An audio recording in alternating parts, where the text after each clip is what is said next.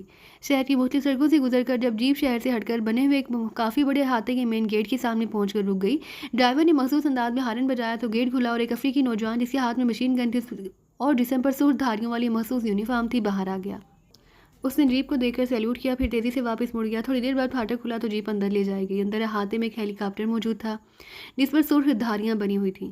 ہیلی copter کے ساتھ ہی ایک اور افریقی نوجوان مخصوص یونیفارم پہنے اپنے ہاتھ میں مشین گن اٹھائے کھڑا تھا۔ جیپ رکتے ہی ڈیوک اور پیگی دونوں نیچے اتر آئے۔ اسی لمحے عمارت کے برآمدے سے ایک لمبے قد اور ورزشی جسم کا نوجوان باہر آ گیا۔ اس نے بھی چاگو کی مخصوص یونیفارم پہنی ہوئی تھی۔ اس کے سر پر ملٹری کیپ تھی اور سینے پر 2 بڑے بڑے تمغے موجود تھے۔ اس کا چہرہ اس کے جسم کی مناسبت سے بڑا تھا، آنکھیں چھوٹی اور سر پر موجود بال سپرنگوں جیسے تھے جو دونوں سائڈوں سے نظر آ رہے تھے۔ یہ سردار ماتو تھا، ماتو قبیلے کا سردار اور ویسٹ کوسٹ میں چاگو کا چیف۔ اس کا نام تو کچھ اور تھا لیکن اسے سردار ماتو کے نام سے پکارا جاتا تھا۔ وہ سیڑھیاں اتر کر ان کے قریب آ گیا۔ میرا نام سردار ماتو ہے اور میں چاگو کا چیف ہوں، اس نے مسکراتے ہوئے کہا اور بڑے گرم جوشانہ انداز میں ڈیوک اور پیگی سے مصافحہ کیا اور ان کی آمد پر رسمی کلمات کہے اور پھر انہیں لے کر ایک بڑے کمرے میں آ گیا جسے باقاعدہ آفس کے انداز میں سجایا گیا تھا۔ ایک ملازم نے شراب لا کر ان کے سامنے رکھ دی۔ میری سمجھ میں نہیں آیا کہ آپ کی آمد یہاں کس سلسلے میں ہوئی ہے؟ سردار ماتو نے پوچھا۔ آپ کو کیا بتایا گیا ہے؟ ڈیوک نے پوچھا۔ صرف یہ کہ آپ یہاں سروے کرنے آ رہے ہیں تاکہ جہاں حفاظتی کمزوری ہو تو اسے دور کیا جا سکے اور ضرورت پڑنے پر آپ یہاں کا چارج سنبھال سکیں، سردار ماتو نے جواب دیتے ہوئے کہا۔ آپ کو معلوم ہے کہ اس لیبارٹری میں کیا ہو رہا ہے؟ نہیں، میرا لیبارٹری کے اندرونی معاملات سے کوئی تعلق نہیں، سردار ماتو نے جواب دیا۔ سردار ماتو، اس لیبارٹری میں بلیک تھنڈر کے انتہائی اہم ترین پروجیکٹ پر کام ہو رہا ہے۔ اسے گزشتہ 10 سالوں سے انتہائی خفیہ رکھا گیا ہے، لیکن ایک عورت کی غلطی کی وجہ سے پوری دنیا کو اس پروجیکٹ کے بارے میں علم ہو گیا۔ پوری دنیا کی حکومت اس پروجیکٹ کو ختم کرنے کے در پہ ہو گئی ہے، لیکن کسی کو یہ معلوم نہیں کہ یہ لیبارٹری کدھر ہے۔ اس لیے انہوں نے ایشیا کے ایک ملک پر پاکیزہ پر انحصار کیا ہے۔ اس ملک کی سیکرٹ سروس اور اس کے کام کرنے والے خطرناک آدمی جس کا نام عمران ہے اور جو اپنے آپ کو پرنس آف ڈھمپ بھی کہلواتا ہے، دنیا بھر میں اس سروس اور اس ایجنٹ کو انتہائی خطرناک سمجھا جاتا ہے۔ اس نے ایسے ناقابل یقین مشن مکمل کیے جن کے بارے میں کوئی سوچ بھی نہ سکتا تھا۔ بلیک تھنڈر کے سیکشن ہیڈ کوارٹر اور مین ہیڈ کوارٹر کو بھی اسی سروس سے خطرہ ہے، کیونکہ اس کے بارے میں مشہور ہے کہ جن معاملات کو ان سے جتنا زیادہ چھپایا جائے یہ اتنا ہی جلدی سے اسے دریافت کر لیتے ہیں۔ اس لیے اگر اس سروس نے اس لیبارٹری کو تباہ کرنے کی مشن پر کام شروع کر دیا تو ہو سکتا ہے کہ وہ اس لیبارٹری کو ٹریس کر کے جہاں پہنچ جائے اور جہاں کی کسی حفاظتی کمزوری سے فائدہ اٹھا کر وہ اس لیبارٹری کو تباہ کرنے میں کامیاب ہو جائے۔ بس اسی لیے ہمیں جہاں بھیجا گیا ہے، کیونکہ پوری دنیا میں اگر اس سروس کا کوئی مقابلہ کر سکتا ہے تو وہ ہمارا سیکشن ہے۔ مین ہیڈ کوارٹر اور سیکشن ہیڈ کوارٹر نے سروس سے مقابلے کے لیے ہمارا انتخاب کیا ہے، لیکن چونکہ ابھی سروس نے مشن ہاتھ میں نہیں لیا اس لیے ہمیں یہاں مستقل طور پر نہیں بھیجا گیا، بلکہ اس لیے بھیجا گیا کہ ہم یہاں کا سروے کر لیں، آپ سے ملاقات کر لیں اور لیبارٹری کے حفاظتی انتظامات مزید چیک کر لیں اور اس سروس سے مقابلے کی صورت میں خاص پوائنٹس بھی نظروں میں رکھ لیں اور اس کی رپورٹ سیکشن ہیڈ کوارٹر کو بھجوا کر اسے مطمئن کر سکیں۔ ہم یہاں آسانی سے کام کر سکیں گے۔ جب بھی یہ سروس اس مشن پر کام شروع کرے گی تو ہم بھی اس کے مقابلے پر سامنے آ جائیں گے، اور اگر وہ یہاں پہنچ جانے میں کامیاب ہو گئی تو پھر ہم یہاں کا چارج بھی سنبھال لیں گے، ڈیوک نے جواب میں پوری تقریر کرتے ہوئے کہا۔ ٹھیک ہے جناب، اب میں سمجھ گیا ہوں، ویسے مجھے یقین ہے کہ یہاں کے حفاظتی انتظامات میں آپ کو کوئی کمزوری نہیں ملے گی، سردار ماتو نے کہا۔ ہمیں معلوم ہے کہ کیونکہ یہاں کے تمام حفاظتی انتظامات اور آپ کی تنظیم کے بارے میں ہمیں تفصیلی رپورٹ مل چکی ہے، لیکن ہم یہاں آپ سے ملاقات کرنے، جہاں کے ماحول سے مانوس ہونے کے لیے آئے ہیں، ڈیوک نے جواب دیا۔ میں آپ کو خوش آمدید کہتا ہوں جناب، سردار ماتو نے خوش ہو کر کہا تو ڈیوک کی ساتھ ساتھ پیگی جو خاموش بیٹھی ہوئی تھی بے اختیار مسکرا دی۔ وہ لوگ اگر یہاں آئے تو ان کا پہلا پڑاؤ یہاں لارگو میں ہوگا اور جہاں بے شمار سیاح آتے رہتے ہیں۔ آپ ہمیں یہ بتائیے کہ یہاں آپ کا کیا نیٹ ورک ہے؟ مشکوک افراد کے بارے میں معلومات کیسے آپ تک پہنچ سکتی ہے؟ ڈیوک نے کہا۔ جناب، لورگو پر مکمل ہولڈ چاگو کا ہی ہے۔ چاگو کے آدمی یہاں کے ہر بڑے ہوٹل، کلب اور سڑکوں پر موجود ہیں، جو ہر آنے والے کو مسلسل چیک کرتے رہتے ہیں۔ مشکوک افراد کو خاموشی سے اغوا کر لیا جاتا ہے یا انہیں جنگل میں لے جا کر ہلاک کر دیا جاتا ہے، سردار ماتو نے کہا۔ یہاں آپ کے علاوہ اور کون رہتا ہے؟ ڈیوک نے پوچھا۔ یہاں مکمل آفس ہے، میرے ساتھ پورا سیکشن ہے جو 10 افراد پر مشتمل ہے۔ وائرلیس فون اور ٹرانسمیٹر پر رابطے ہوتے ہیں۔ ہمارے ہر آدمی کے پاس جدید اور خصوصی ساخت کا ٹرانسمیٹر ہے، سردار ماتو نے جواب دیا۔ اوکے، ٹھیک ہے، اب آپ ہمارے ساتھ لیبارٹری چلیں تاکہ ہم وہاں کے ماحول سے اپنے آپ کو ایڈجسٹ کر سکیں، ڈیوک نے کہا۔ یس سر، آئیے، سردار ماتو نے اٹھتے ہوئے کہا۔ اس کے اٹھتے ساتھ ہی ڈیوک اور پیگی بھی اٹھ کر کھڑے ہو گئے، پھر وہ باہر آ گئے۔ سردار ماتو نے اپنے ایک آدمی کو بلا کر اسے ہدایات دیں، پھر وہ سب ہیلی کاپٹر میں سوار ہو گئے۔